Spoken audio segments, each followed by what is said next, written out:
There is a piece of property on Kapiolani Boulevard near Ala Moana Center where Hawaii Ocean Plaza was supposed to be built.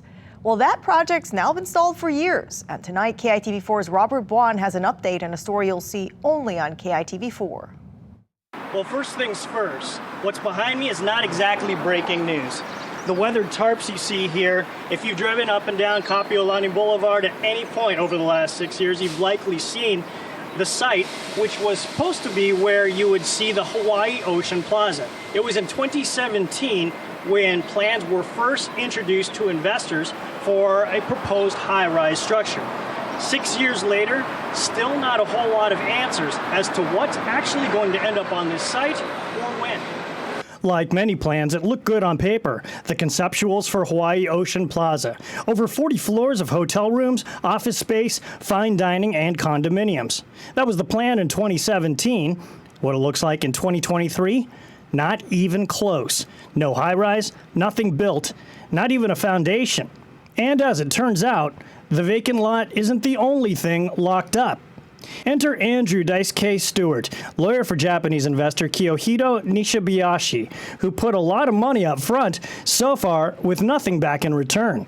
When these investors invested either $500,000 or $1 million into this EB5 program, the understanding was that the developer would build the project and they would hire the lawyers, immigration lawyers necessary for the investors to submit their green card application. We just, after 5 years, my client received a letter from immigration basically saying that their intent is to deny the application. This is the notice they received with the news they didn't want, an outline of the reasons Nishibayashi's application was being rejected, in part because his funding was more of a loan than an investment required for EB5 qualification.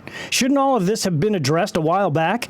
My clients never knew who those attorneys were. They paid like a $60,000 processing fee, which was supposed to go to paying their immigration attorneys, but my client never had any contact with those immigration attorneys. We don't know who they are. So there's good news and bad news for Stewart's client. The good news that after August 5th, when the immigration application is formally rejected, then there will be some recourse for his client to be able to go back to the developing group and ask for the money back.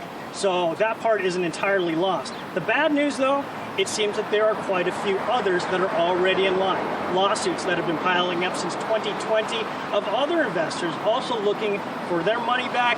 It could be a while before his client sees any part of that investment. Robert Buon, KITV4, Island News.